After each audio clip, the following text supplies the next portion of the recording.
लोगों ने ऑक्सीजन दी, ऑक्सीजन के एक दो लोगों को ठेके दे दिए हैं। जो अब से पहले हिंदुस्तान में कभी ऑक्सीजन की कमी नहीं होती, पर सब जगह के बंद करा के एक दो मोटे लोगों को इन्होंने ऑक्सीजन के ठेके दिए, जिससे मोदी की सरकार और केजरीवाल सरकार ने खूब नोट खींचे और लोगों को मरने के लिए छोड़ दिया। ऑक्सीजन की कमी इसलिए हुई कि एक दो डीलरों को ठेके दिए गए। अच्छा, आपका जन्मदिन है, क्या मैसेज देंगे लोगों को? वो भाई कांग्रेस के लिए जी जान से काम करें, ईमानदारी से काम करें और काम करें। तो अगर आप 1 मिनट दें या 1 घंटा दें या 10 मिनट दें, 10 घंटे दें, पर दें अपने ईमानदारी से, तो आपकी पार्टी को या आपको कोई माइकल रोकने वाला फायदा नहीं होगा। बघेल जी को दो भाई। आज आपको विधानसभा का ओबीसी का अध्यक्ष बनाया गया है, इस मौके पर क्या संदेश देना चाहेंगे?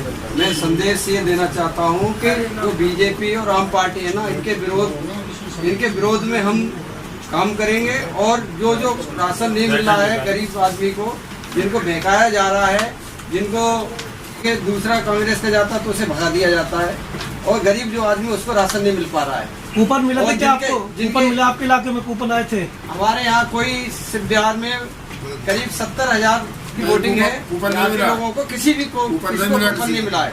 कूपन उन्हीं के लोगों को मिला है, केजरीवाल जी के लोगों को मिला है, और जो सेंटर से सुविधा हुई है मोदी की तरफ से वो बीजेपी वाले लोगों को मिला है।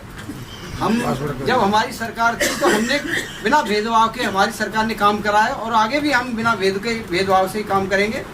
जो दिल्ली को सिंगापुर बनाने का काम शीला दीक्षित जी ने कराया है 15 साल के अंदर, ये 50 साल या बीजेपी या आम पार्टी हो भी गई ना तो जिंदगी में कभी नहीं बना पाएंगे कुछ भी। जो हमने काम करा था वो काम और हमारा बिगाड़ दिया है, जो अधूरे काज छोड़ दिए। शिव बिहार के अंदर एक ऐसा रोड है काली मंदिर से लेके शिव बिहार पुलिया तक, जो 3 साल से बीजेपी ने तोड़ा है, आम पार्टी ने उसको आज दिन तक नहीं बना पाया। जब हमने कांग्रेस के राज्य में जब बनी थी, विधायक जी ने यहाँ पे हसन अहमद थे, तो सारे क्षेत्रों को चमका दिया, हर गली के अंदर आरसीसी करवाई थी। आज शिव बिहार की वो हालत है, दयनीय हालत है, जो आप पूरी दिल्ली के अंदर किसी कॉलोनी की नहीं है। ऐसा ही पूरे मुस्तफाबाद के अंदर जो कांग्रेस ने कार्य करे हैं, तो आम प्रकाश बघेल जी को विधानसभा का अध्यक्ष बनाया गया है ओबीसी मोर्चा का। ओबीसी मोर्चे के यहाँ जिला अध्यक्ष हैं भाई विजेंद्र जी, उनके द्वारा इन्हें लेटर दिया गया और पार्टी के बारे में बताया गया कि आज का जो समय है वो बहुत कठिन और विषम परिस्थितियाँ आज देश के सामने है। उन विषम परिस्थितियों से लड़ते हुए हमें अपने पार्टी को बचाना है और हमें पार्टी को आगे बढ़ाना है, और लोगों से आह्वान किया है कि इस आपदा के समय में आप आगे आइए और आगे आने के बाद में आप जो लोगों की है वो सेवा करने का काम। और हम पेट्रोल पंप पर हमने प्रदर्शन किया कि आज डीजल और पेट्रोल के दाम रोज बढ़ रहे हैं, जबकि इंटरनेशनल जो बैरल का रेट है वो घट रहा है, लेकिन ये बढ़ रहा है।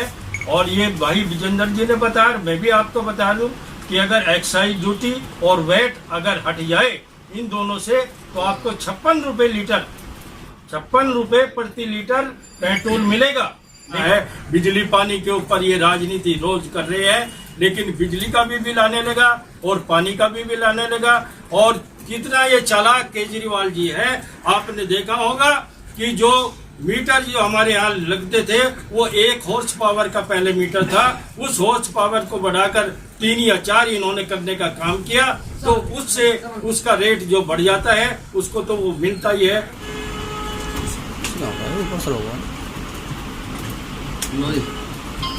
तो सब हाँ मुझे पता है।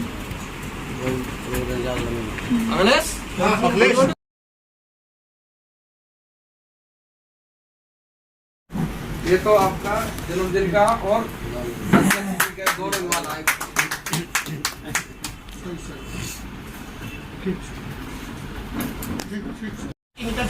7 साल में करके दिखा दिया।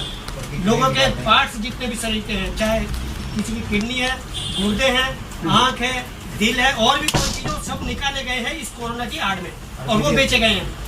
जो बिजली फ्री देते थे, पानी फ्री देते थे, या डीटीसी भी फ्री सवारी करा रहे हैं, 7 साल के अंदर उससे 10 या 100 गुना ज्यादा उन्होंने लोगों से। अमर सिंह बघेल पदाधिकारी है, जिम्मेदार आदमी है और हमारे क्षेत्रीय बड़े कार्यकर्ता जुझारू नेता हैं जो चौधरी महाराज सिंह जी है, ब्रजपुरी से आते हैं और सिब्बियार से हमारे लीडर हैं, हमारे समाज के हैं लखपत बघेल और हमारे RWO के प्रधान है और फेस 5 के प्रधान है टीकम ठाकुर जी है। हमारे यहाँ हर बिरादरी के लोग हैं। हमारा जो कांग्रेस है उसकी पहचान ही एक बिरादरी सबको लेके चलती है। तो मैं अपने सभी भाइयों से कहना चाहता हूँ और अपने लीडरों से रिक्वेस्ट है कि यदि कांग्रेस को उठाना है तो हमें अभी से ही लगना है। और मुझे तो ऊपर कोई पूछे ना पूछे लेकिन हम तो लगे ही रहते हैं। हर जोशी साहब को मालूम है 2-3 मीटिंग हम हर बार लेते रहते हैं। क्यों? हमारे तो जो कॉलोनी के हमारे 1000 आदमी मेरे साथ है तो हमें ऊपर वालों की तो बाद में जरूरत पड़ेगी ना। पहले तो हमारे लीडर यही है। हमारा कोई थाने का काम हो, कोई परेशानी का कोई वैसा काम हो तो हमारे सभी साथी हमारा साथ देते हैं वो हम मिलके चलते हैं। हमारे यहाँ पर निगम पार्षद 15 साल से बीजेपी का हो रहा है। आज दिन तक उन्होंने कोई ही क्षेत्र के अंदर कभी मुड़ के गलियों नालियों की तरफ नहीं देखा है। जीतने के बाद घर से नहीं निकलती है। यदि उनके घर जाओगे तो वहाँ एक ऐसा चौकीदार से बैठा रखा है, उनके घर के सदस्य है, वो निगम पार्षद से कोई काम ले कहोगे तो वो नहीं करने देते। इससे पहले 2 आए तो ये लोग क्या करते हैं, मजहब के नाम से जीतते हैं। तो हम लोगों को अब समझना पड़ेगा सबको, ये हिंदू मुसलमान छोड़कर हमें आगे बढ़ना है और हमें अपने जो हमने शीला दीक्षित के तहत 15 साल में दिल्ली का विकास किया है उसके ऊपर हमें जाना है। रोडें गलियां ऐसी थी, ये हालत है जो 2-2 साल तक 3-3 साल तक 33 फुटा रोड नहीं बन पाए। बाहर मेन रोड है वो नहीं बन पाए। दिल्ली की सबसे 4th एरिया ये बनती जा रही है मुस्तफाबाद विधानसभा।